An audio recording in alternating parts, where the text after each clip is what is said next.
What are the health and fitness goals that you're aiming to achieve in 2024? Is there a certain amount of fat you like to lose? A certain amount of muscle you like to gain? Are there any performance goals that you like to achieve? Please take a moment to share them down in the comment section below. I'd really love to hear them. But more than anything, I'd really love to help you achieve them throughout 2024. And in this video, I'm going to share the most important thing that you must do if you want to be successful in achieving these goals. Now, this has been a hot topic of conversation in the Lose Fat, Get Jacked Inner Circle this week, especially with it being the final week of 2023. One of the members mentioned that he has a goal of losing some fat, but he also wants to have some performance goals that he can aim for throughout the process. He's wondering if I was aware of any kind of strength and fitness standards I think he could aim for throughout this year here. And I mentioned to him, like, really, I could care less about any of the strength and fitness standards out there. What's most important to me is that I'm continuously striving to achieve my true potential in all aspects of health and fitness, and that I am doing stuff that excites me, that really provides a lot of enthusiasm with the process of building my body up, becoming the best version of myself. This year, what that has meant has been kind of shifting away from, like, I've kind of reached my genetic potential when it comes to strength in regards to, like, bench pressing, squatting, rowing, stuff like that. Pretty much tapped out in that regards. But when it comes to functional strength, there is a huge area, the bar, a huge area that I can grow, experience some growth in this process, and really recognizing that as I embarked on my journey of yoga this past year. And my initial goal was to use yoga to improve my mobility and my flexibility. So I definitely have some mobility and flexibility goals. One of those goals is to be able to do the splits by the end of this year. But really, when I embarked on this yoga practice and started getting into it and realizing, holy smokes, a huge part of yoga is kind of this athletic functional strength, doing different handstand variations, I set a goal to achieve a 30-second handstand by my 48th birthday. I achieved that. Then I set a goal to be able to go from handstand to a crow, handstand to single leg crow. Nailed that. And now this week I set a goal of being able to do a handstand push-up. And just my first day of practice, I came pretty damn close. I'm confident I'm going to be able to achieve that goal soon. And I'm going to be setting new goals when it comes to my performance, my functional strength there.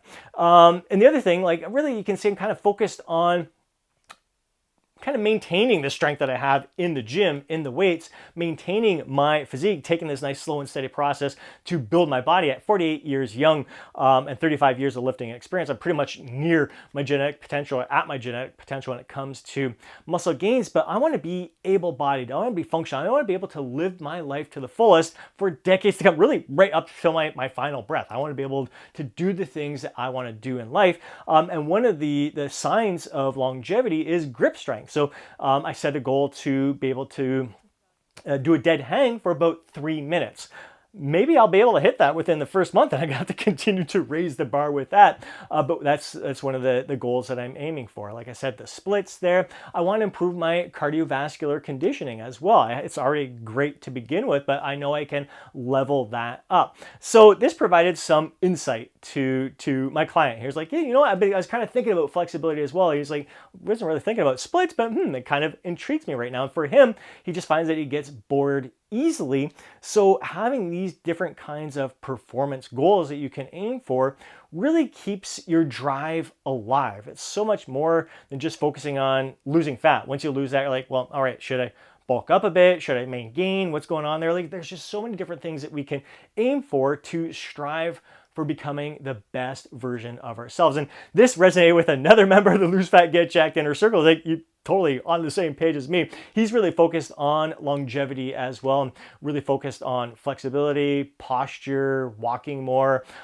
So this is really the key. You can tell, like, a lot of us are over 40 here, and our perspectives shift over time, especially as we get nearer and nearer our genetic, muscular, and strength potential. We kind of look more towards things like what's going to allow us to get the most out of life. It's really like last year when I was at the Arnold Classic, seeing Ronnie Coleman struggling to get around just really makes you realize there's so much more to life than building the biggest body possible, gaining the most muscle possible, squatting, 700, 900 pounds, whatever it was he was doing, deadlifting some crazy freaking weight. you really want to set yourself up for long-term success. You're not dealing with these nagging injuries over time. You want to be as nimble as you possibly can. So what is the key, the most important thing that you must do if you want to achieve these goals?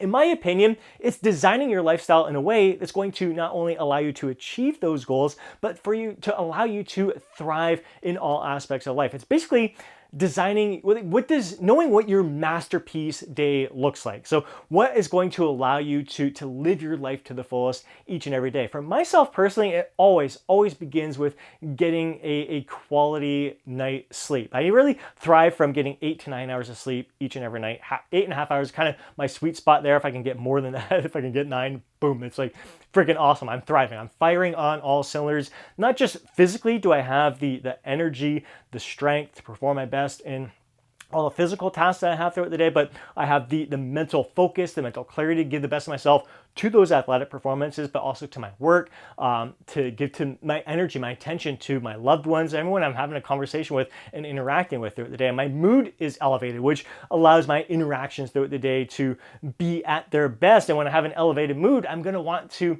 move my body. I'm going to want to get out and enjoy life, live my life to the fullest. Not to mention that it's going to help me with my longevity, kind of preventing disease and all that kind of stuff. So always starts with sleep. So my masterpiece day is like what's going to allow me to get consistent quality sleep each and every night. It's establishing that consistent sleep-wake pattern.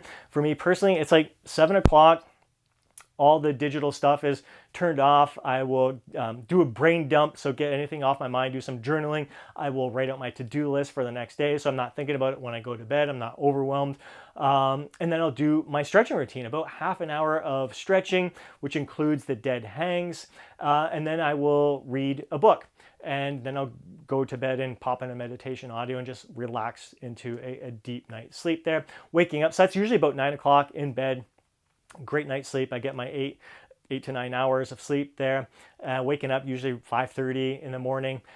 Get my coffee going. Dive right into my work, enjoy my day, and really starting my day too. I'll take a little break after 90 minutes, do some dead hangs, maybe get out for a walk, maybe get out for a jog. Really kind of depends on my yoga schedule. I do yoga every single day. Sometimes it's in the morning, sometimes like 9:30 in the morning, sometimes it's 8 in the morning, sometimes it's in the evening, 5:30 at night. So there's different times that I'll go to yoga. So depending on that schedule, that will have an impact on when I'm gonna do some walking or some cardio or anything like that. Weight training, 3 to 4 days per week, typically midday for me. I like to hit the gym. I like to be awake for a little while. I like to get a lot of work done and then hit the gym. So kind of designing my lifestyle in a way that's going to allow me to schedule in those workouts 3 to 4 days per week, do yoga every single day, work in the dead hangs in the morning because it helps get my spine in alignment and everything. It just relieves my joints and everything. Just feels good to get things going. Getting in that cardio, getting in the workouts, getting in the yoga, then winding down at the end of the day. Really, I to mention it. So the first most priority is going to be the sleep. Second really is nutrition. I know I thrive from consuming 4 meals per day. It allows me to sustain my energy throughout the day. Always best when I'm consuming mostly whole, natural, nutrient-rich foods, allowing myself to have some processed foods here and there when I desire them, paying attention to how those foods make me feel as well. So really having those quality nutrient-rich foods fuels my lifestyle. So not only am I able to sustain my energy throughout the day, but I'm able to give the best of myself to all that I'm doing, whether it's my activities, my athletic performances there, or my work performance, or just being able to give the best of myself to everyone that is around me there. So sleep, nutrition, and establishing the schedule of my activities when I'm going to fit in the workouts, the yoga, the walking, the cardio, the paddleboarding, doing things that really allow me to live this balanced lifestyle, to get the most out of life, doing some meditation from time to time, giving myself time to just sit in silence. All those things really bring out the best of me. So it's really, when it comes down to achieving your goals, it's designing your lifestyle in a way that's going to allow you to achieve those goals and to not really, so you're not focused on the outcome of losing so much weight.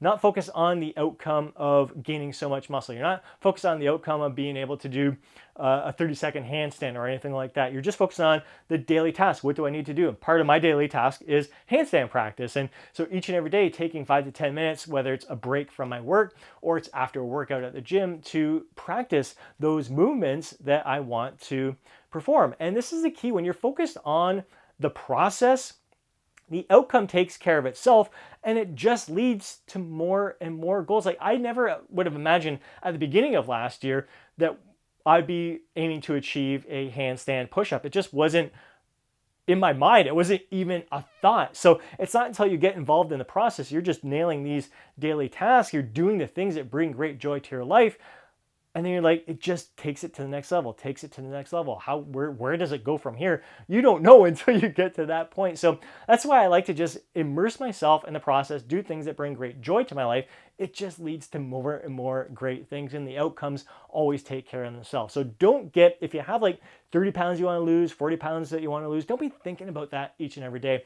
Think about it initially, break it down. What do you have to do each month? What do you have to achieve each month in order to achieve that long-term goal? What do you have to achieve each week to achieve that long-term goal? What do you have to do each day? And that's not only going to help you achieve that goal, but you want to do each and every day, because that's a mistake most people make, is they think that what they need to do to achieve their goal is going to be different than what they have to do to maintain that goal. Basically, everything remains the same. Your lifestyle is going to be the same. The only difference is the portion sizes that you're consuming. So you're just eating a lot of the same foods, a lot of the same meals. You just now have, like, after you achieve your fat loss goal, some more calories to play around with to maintain your weight. And if you want to build some muscle, you just get into a gentle calorie surplus. So it's just a little bit more food from there in order to fuel that muscle growth. And really, it doesn't take much beyond that. So you really want to design your lifestyle in a way that's going to allow you to thrive, to bring out the best in you. Like I said, for myself personally, sleep, quality nutrition is key. Just doing activities that I look forward to doing and that challenge me in different ways. So that's what I recommend when it comes to goal setting for 2024. Again, please take a moment to share your goals down in the comment section below. I really look forward to hearing them and really look forward to helping you achieve them throughout this year. Hope you enjoyed today's video. If you did, please do me a huge favor and smash that thumbs up button. I'd really appreciate it. If you want to see more videos like this, be sure to subscribe to the channel. Hit that alert button so you're notified each time I upload a video. If you know a fellow bro would benefit from watching today's video, please do me a favor and share it with them. And before you go, don't forget to download your free guide, Lose Fat, Get Jacked. I'll include a link down below in the description, as well as a top pinned comment. Have yourself an amazing day. I'll catch you in the next video.